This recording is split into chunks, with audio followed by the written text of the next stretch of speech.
from the pinnacle of American industry to begging for a government bailout. How did this happen to legendary General Motors? You probably know General Motors as one of the largest automakers in the world, but have you ever wondered how this iconic company got started? Well, let me tell you. Back in 1908, a guy named William C. Durant combined the car companies, General Motors and Buick, to form one big entity.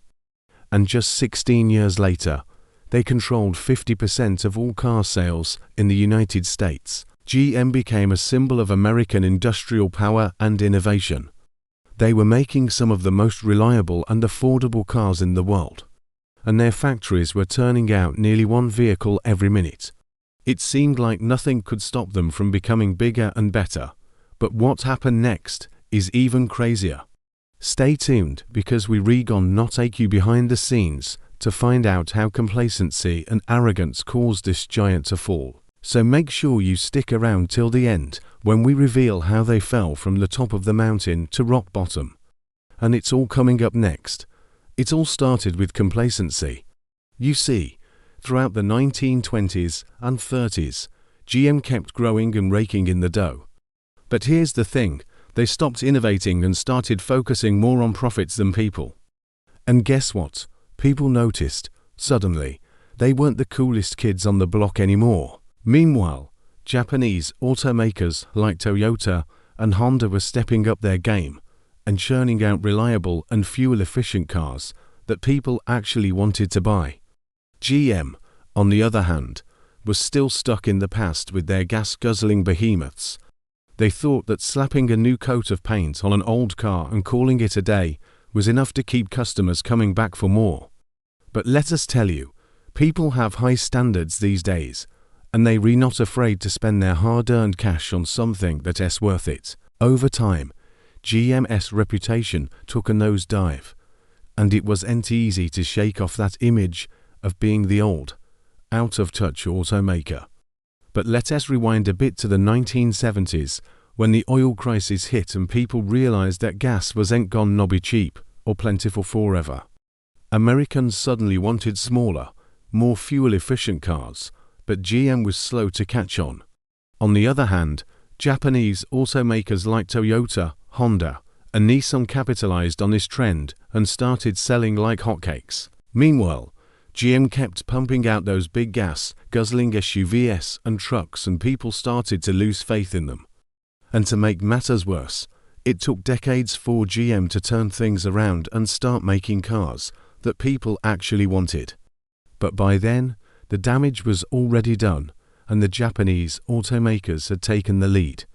GM's downfall can be attributed to several factors, including oil price shocks, changing consumer preferences, increased foreign competition, financial missteps, and changing demographics. During the 1970s, the OPEC oil price shocks caused gasoline prices to skyrocket, which shifted consumer preferences towards smaller, more fuel-efficient vehicles.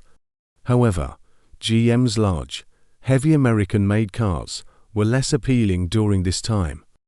Unfortunately, GM didn't anticipate this change in consumer behavior and failed to invest in smaller, more fuel-efficient models.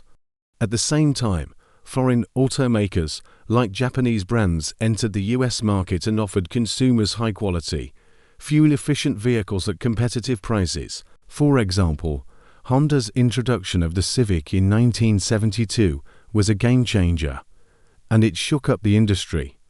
The Civic was small, fuel-efficient, and affordable, which made it a hit among American consumers. This shift in consumer preference towards foreign cars hurt GM's sales and profits and forced them to close several plants and lay off thousands of workers. Moreover, GM's large size and complex structure also contributed to its downfall. GM had over half a dozen competing divisions, which led to internal competition and turf battles between them. This bureaucratic environment slowed down decision-making processes and wasted valuable resources that could have been used for innovation and improvement. Another factor that contributed to GM's decline was the rising cost of labor and benefits, particularly in the United States, where labor unions were strong and benefits were generous.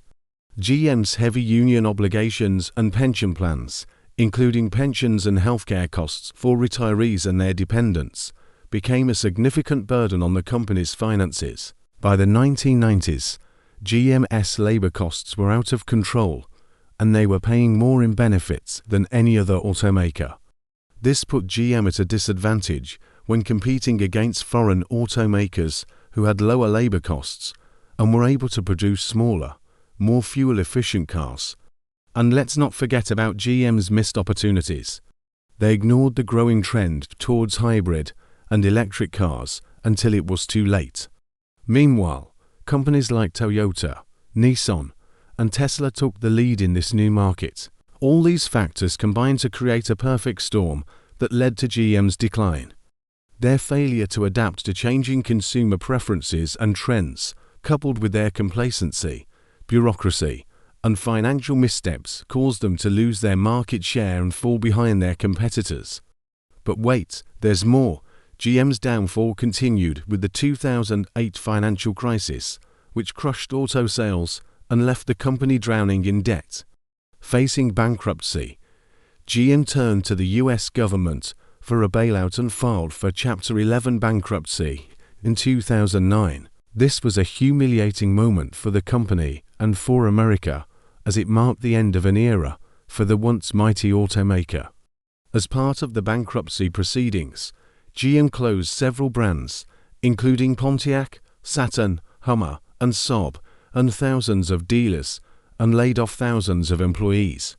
The US government took an 8% stake in GM, and the company emerged from bankruptcy in 2009 under new management. GM was essentially transformed into a different company and was nicknamed Government Motors by critics.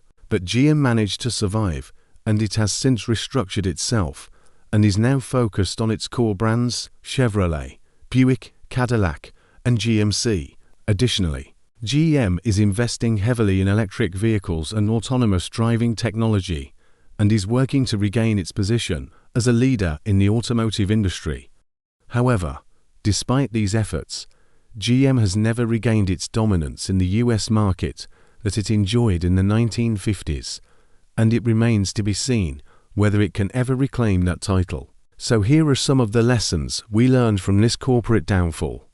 First and foremost, don't get complacent at the top.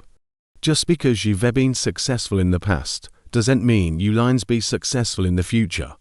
You need to constantly innovate and adapt to stay ahead of the curve. Secondly, pay attention to changing consumer preferences and market trends. If you fail to do so, you may lose your competitive edge and fall behind.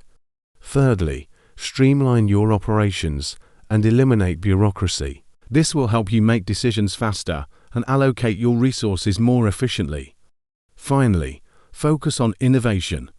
This will help you stay ahead of your competitors and continue to grow your business. Now it's time to hear from you. What do you think? How did GM fall from the top? What could they have done differently? Leave your thoughts in the comments below and let us know what you think. Also, if you want to learn more about business and finance, subscribe to our channel for more insightful content. Thanks for watching, and we'll see you in the next video. Oh, and by the way, if you want to know more about similar topics, check out these videos here. These videos might give you answers to some of the questions you have about GM and its history. And hey, before you go, don't forget to subscribe for more amazing content. We've got plenty of videos that will keep you informed and entertained. So click that subscribe button and join our awesome community. And if you really want to stay connected, follow us on social media for all the behind-the-scenes fun stuff. It's been a wild ride, and we can't wait to see you in the next video. Until then, take care and goodbye.